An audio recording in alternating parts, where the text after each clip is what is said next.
here in Medjugorje and I'm with, what's your name? My name is Mica. And your name? Jorge. And where are you from? I'm from Japan. Japan and? I'm from Spain. But you live in? Australia. Australia, that's international and that's Medjugorje, you know, international place. Yeah. And what do you like about Medjugorje? All the kindness. All the kindness? All the kindness in heart, Yeah, in people. yeah. And for you? I find it very peaceful. If I had to put it in one word, it would be peace. I think it's like Our Lady and be like looking after us here. Yeah.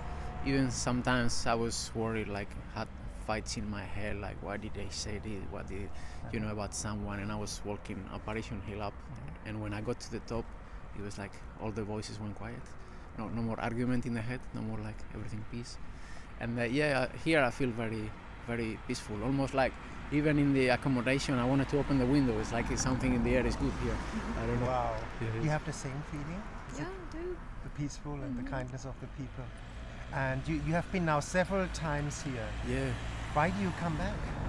I was trying to buy an apartment to move here actually, at least for like a second residence for quite a few months per year, because I feel really good here, and I think maybe eventually I'll move here permanently. I hope.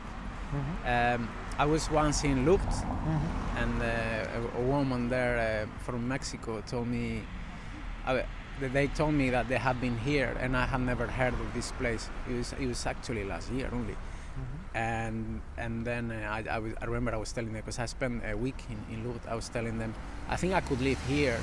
Also the same. It's very peaceful, and I like going to church and confession, the mass, everything, and the rosary. And then they told me, and I think it came like out of nowhere, I think you could live in Medjugorje, and I'm like, I have never even been to this place. Why is this woman who just met me telling me this? And I don't know, I thought it was maybe like a sign or a message. Then I started coming, and I really like it. So I don't know. I'm trying to buy an apartment or something, but it's quite super hard with requirements for government, and because we're foreigners, and so we'll see. Hopefully at some point. But yeah, every time I come, it's like a food for the spirit. I don't know, it's like a refreshing again, like it's really nice. I think I really like it. Do you have a favorite spot and place here in Medjugorje? As she told the missionaries that it was more important going to mass than going to see her, so I put like the mass normally in priority, and if I can, I try to do in the morning the English mass. If I miss it, I go to the Italian, which is later, because I don't speak Italian, but I'm Spanish, so I understand a bit. And then I try to do the evening one as well, the one in Croatian, and then I like the adoration as well. But as a spot, of course, Apparition Hill. If it's a place that I could spend a lot of hours, but every time I go, maybe, I don't know, there's something to do or something like that. But it's a place where you just sit down, and it's so peaceful. It's like almost you're hugged by the Our Lady or by saints or something up there. For me, it's very. I could spend there many hours. It's like you're being like, I don't know. Your heart is held by Our Lady? Yeah, it's really good. And then Križevac, I like, especially when I'm at the top, but it's Cross hard. Mountain, For people who don't know Križevac, that means Cross Mountain. Yeah, sorry, Cross Mountain. No, that's fine. Yeah. We might even no, we can see it from here. It's behind the church, I think. Yeah, but it's when I go up to the top, it's really peaceful. I went yesterday and I was sitting down, and it's also like such a peace, such a calm. You're there, like it's a nice feeling, but it's harder to get there. It's like a bit of a sacrifice for Our Lady, so that's a bit more like harder than Apparition Hill. Apparition Hill is a little bit easier. But those are, I would say, I don't live here, but I would say Apparition Hill, Cross Mountain, and the church are the main places, not very much. Yeah. And for you have a special place which you like a lot? I really like Apparition Hill. Every time I climb the mountain, I have some inspiration. So I like to climb Go in up there. there. Yes. You find peace and inspiration as well. Yeah. Yeah, me too. It's Thank you. unbelievable, no? It's amazing. Wow. My favorite place. Yeah. And the back pain. And tell about the back pain, yeah? Oh yeah. When I first came here, I had a back injury, and then I couldn't really stand for a long time. But when I have having pain climbing up the mountain, but when I passed the top of the lady, I stayed a bit there, and then when I was going down, I realized that I didn't have pain, and I could just like go really fast going down, and I was like, oh, that was the lady helped me. Oh, what Yeah. unbelievable. That was amazing. So beautiful. Yeah. And you go regular to confession? Every time I come, I try to go at least one. I was there yesterday, no, the day before. What is it for you, and what would you tell people who are scared to go to confession? I think when Patrick from the castle said it's like I think it's maybe the inflection point probably for non-believers, for like people who maybe they're Catholic but they haven't done anything in a very long time. If they want to come back, let's say, to start, come back to, let's say, the light, I think that's the inflection point. If they go to confession and they release it all. I remember once I confessed, this was I think in 2012, I hadn't confessed in many years, and I started crying and confessing, and when I was confessing, and I think the priest was even a bit scared, but because I started crying because I hadn't confessed in many years, and I think that's a bit the inflection point for me. It's a bit like this Saint Carlo Acutis. Blessed Carlo Acutis, yeah. Blessed Carlo Acutis. Yeah, he said. From Italy. I was quite young, and he said that it's like I think he said it's like a top up or like a refresher. So even if you haven't done anything, because when I went the other day, I wasn't even sure 100% what to say, but it's like a top up to clean the spirit a little bit, remove those impurities for us. But I think for example, for people who are non-believers, normally it would be like an inflection point. It's like that step from the darkness to the light, the shade to the... So beautiful what you say. I think it should be like that, about the way I feel it. Wow. And I try to come, at least, even if I had confessed recently, I try, every time I come to Medjugorje, I try to go at least once. And for you, confession? I haven't been to confession because I'm not Catholic. Oh, and how is it for you then? You observe all this, you see your back here. Does it like attract you to become Catholic? How is that for you? It's maybe because the nature of being Japanese, and then I kind of like embrace different type of the religion and the practices. So it was the first time for me to see actually what the Catholic faith is about. And then coming here, I saw like many priests having confession to people outside, sitting really like sitting next there to at the wall, next to the church, and then people really like focusing on like listening to the person and telling them things, and just looking at that. I never seen those before, and then I was like really touched, like how they're very passionate, and I was touched by seeing that. Really and you cool. feel it when you go up the mountain. You feel it too. There's a peace. You get inspirations, clarity for life. Yeah, for sure. Yeah, that's why I like coming here. Yeah, beautiful. It's very beautiful. Yeah. And you pray the rosary? Yeah, but I tried to pray it the other day, but sometimes I have to say almost like confessing, because it's long and repetitive.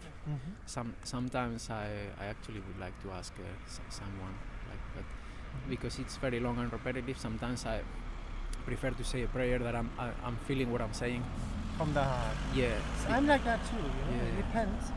But Our Lady says from the heart. Yeah, because the whole rosary, eventually I'm just repeating words that I'm not feeling, that I'm not even thinking. Even my mind might drift.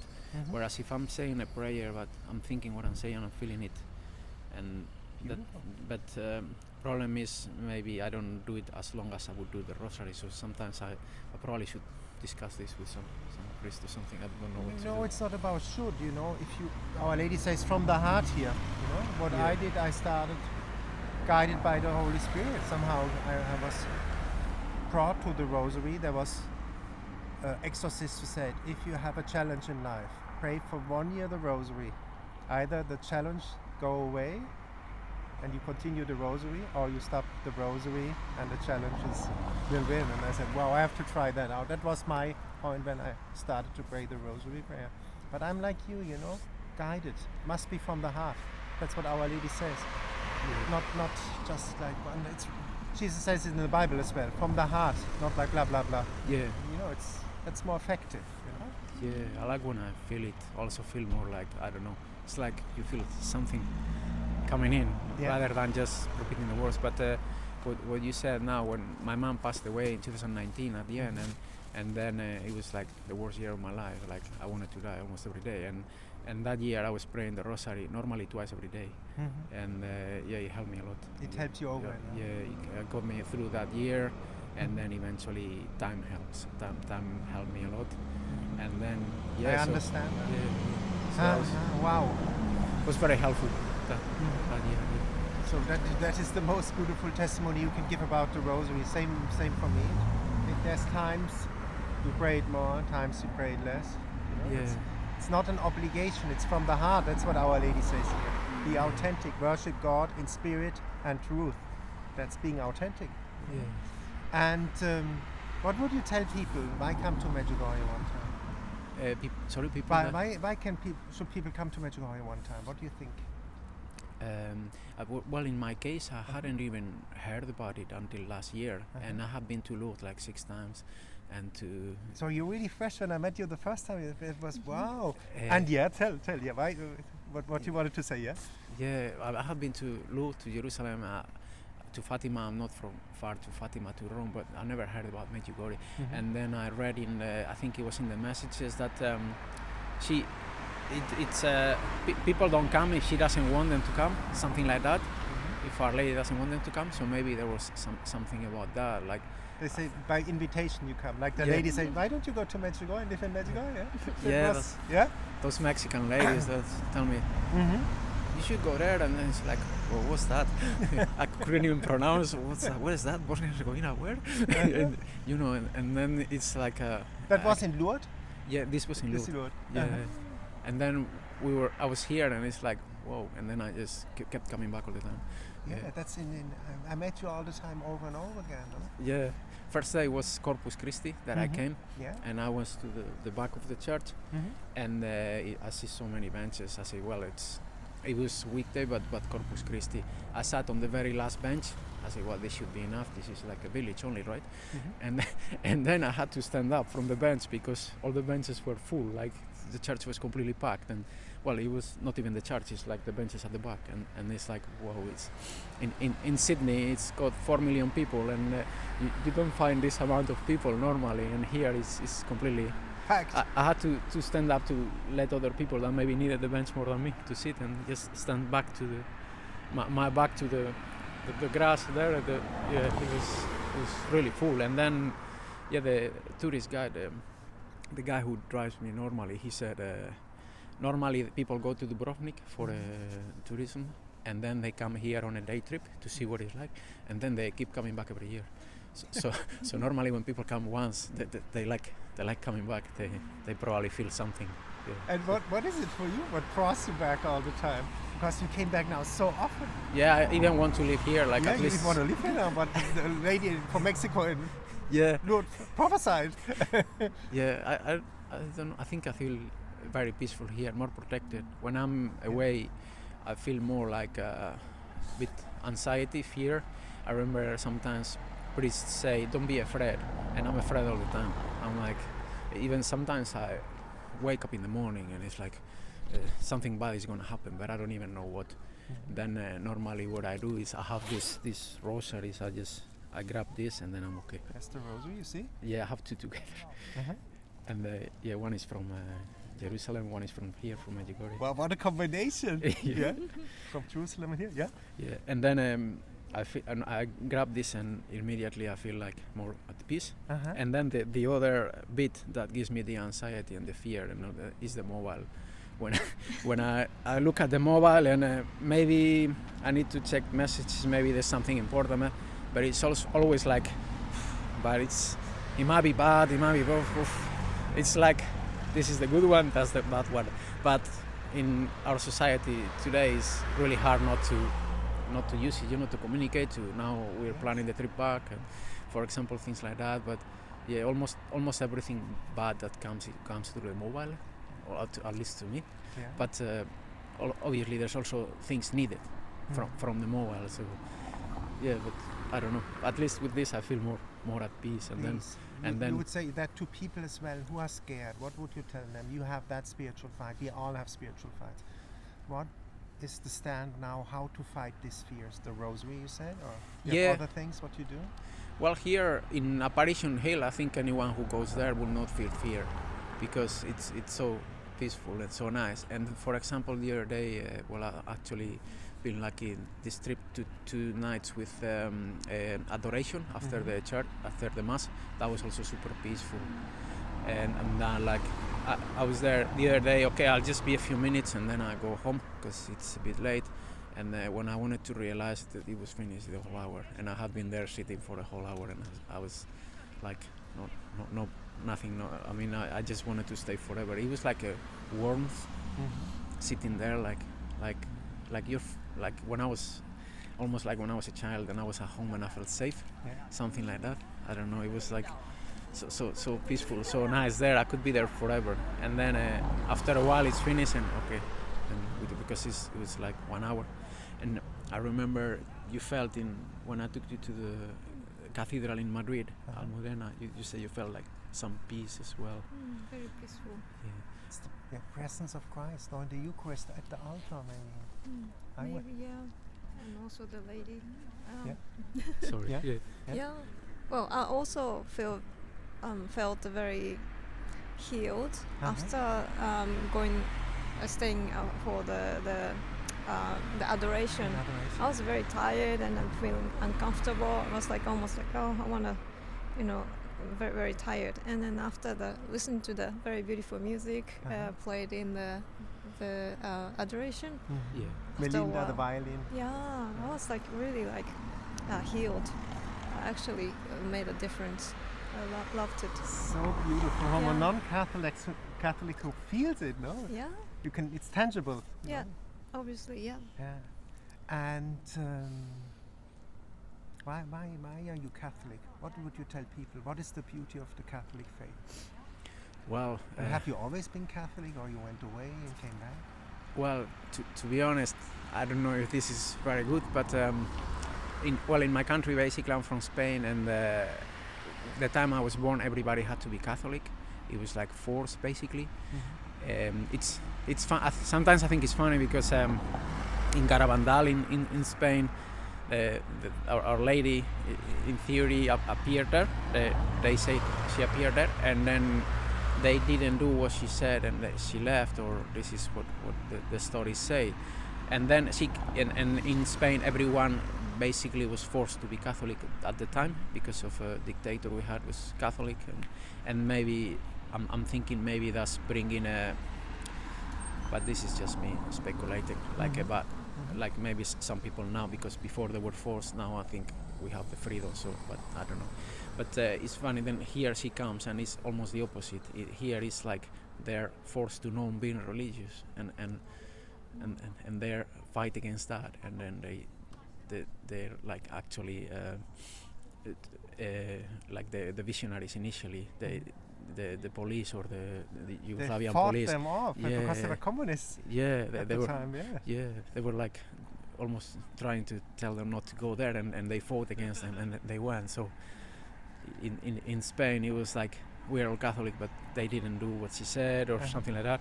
And here it's like they have to fight against all the elements to do it, and despite that they came here. But yeah, basically, sorry, I was going through. But for you, So you said a bit, you felt a bit forced to be Catholic, but now you are Catholic from the heart. What changed? What happened?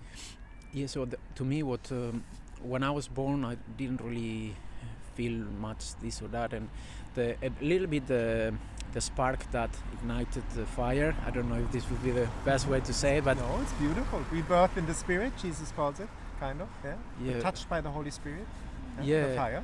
Yeah, it's maybe it's not the best way or the most straight way, but in Spain there are some books are very, very popular. They are bestsellers because I think many people have prejudice against the Bible, especially like non-religious. They will say, "Oh, I wouldn't read that." But these books are bestsellers in Spain. Even the king and his mother were fans, and my mom was reading them, so I asked her. And these books are like they're actually like science fiction novels. About they say some people time travel to the time of Christ, and then they like report what they see. But to me, those books were a bit like a side door to the story of Christ. And then after I read those books is when I started believing, and then bit by bit building more. Yeah. Now lately I've found about through here Medjugorje about Maria Valtorta, and I think that's so much better. It's like it's even changing my life. I think it's like I'm incorporating things of the teachings of Jesus in Maria Valtorta. I think it's really good. Like, and because she told them here that it's true. It's to me it's really good. Like wow, I encourage the people to read the books of Maria Valtorta. Yeah, and it's about the whole life of Christ. I think even the Passion of Christ was based on some of the books as well. And wow, what can I say? I can say only thank you for that beautiful, beautiful interview. You're very welcome. Thank you for. And see you back again in Medjugorje. Oh, for sure. Hopefully, yeah.